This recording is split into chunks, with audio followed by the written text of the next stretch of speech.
Hello viewers, welcome to my channel রোজগেরের রান্না।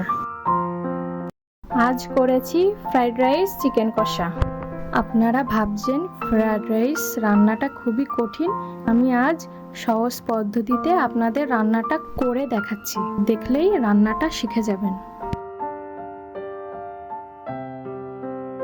এখানে আমি 800 গ্রাম চাল নিয়েছি।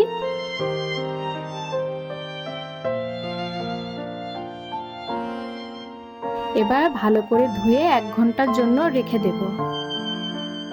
এখানে আমি 1 কেজি মাংস ধুয়ে নিয়েছি। এখানে শুকনো খোলায় গোটা গরম মশলা, গোটা জিরে ভেজে গুঁড়ো করে রেখে দেব, পরে রান্নায় ব্যবহার করব।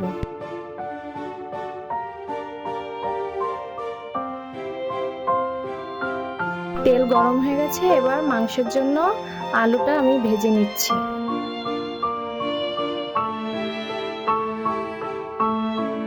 এবার আমি মাংসটা রান্না করে নেব।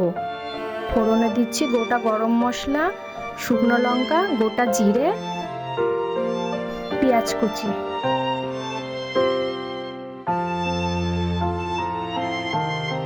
পেঁয়াজটা ভাজা হয়ে এলে এবার দিয়ে দিচ্ছি টমেটো, স্বাদ মতো লবণ।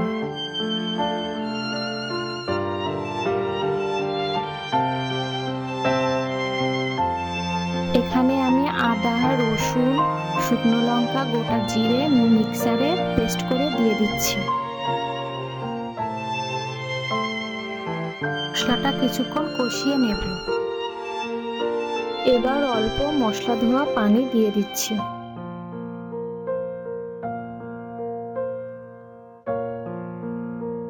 এবার দিচ্ছি ধনে গুঁড়ো, হলুদ গুঁড়ো, লঙ্কার গুঁড়ো। এখানে আমি মশলাটা ভালো করে কষিয়ে নেব। মশলাটা কষানো হয়ে গেছে, উপর থেকে তেল ছেড়ে দিয়েছে। এবার আমি মাংসগুলো দিয়ে দেব।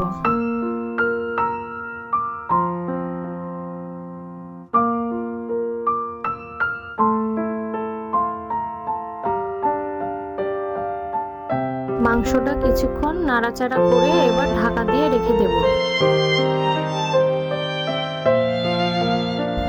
ঢাকাটা খুলে যে গোটা গরম মশলা জিরে গুঁড়ো করে রেখেছিলাম এখন কিছুটা দিয়ে দিচ্ছি।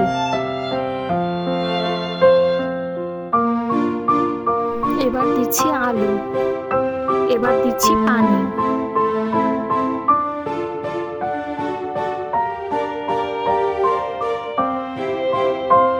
এবার মাংসটা কষিয়ে নেব।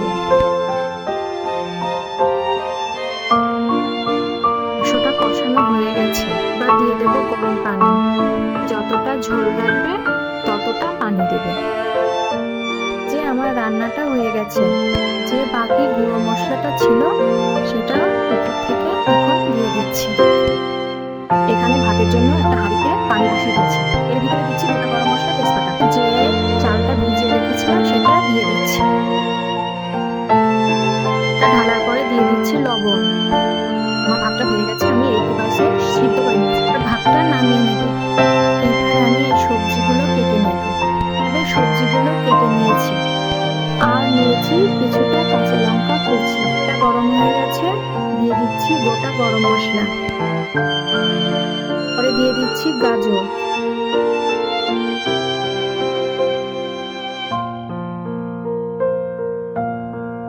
বিনস, ক্যাপসিকাম, লঙ্কা কুচিটাও দিয়ে দেব।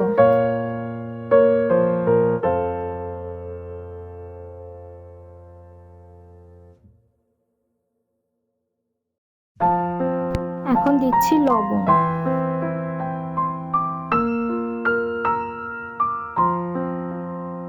এই যে সবজিটা আমি এইভাবে ভেজে নিয়েছি।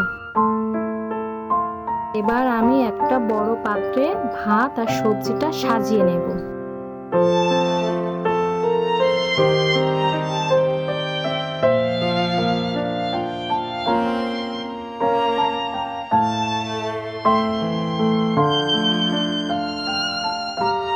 দেব চিনি।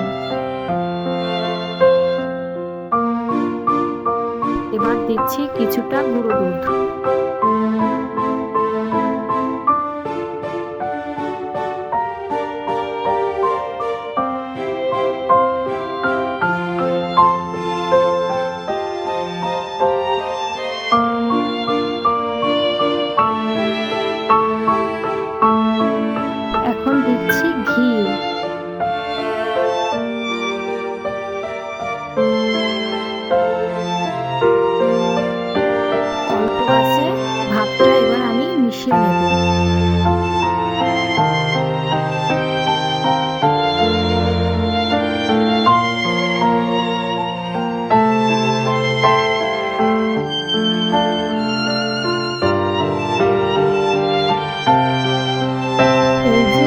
ঝরঝরে ফ্রাইড রাইস রেডি।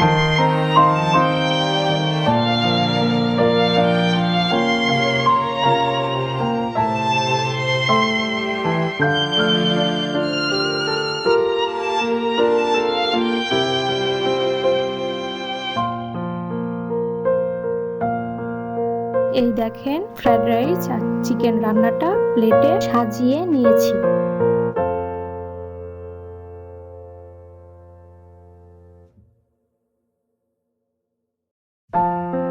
আপনারাও বাড়িতে এইভাবে বানাবেন। আমার ভিডিওটা ভালো লাগলে লাইক কমেন্ট করবেন। ধন্যবাদ।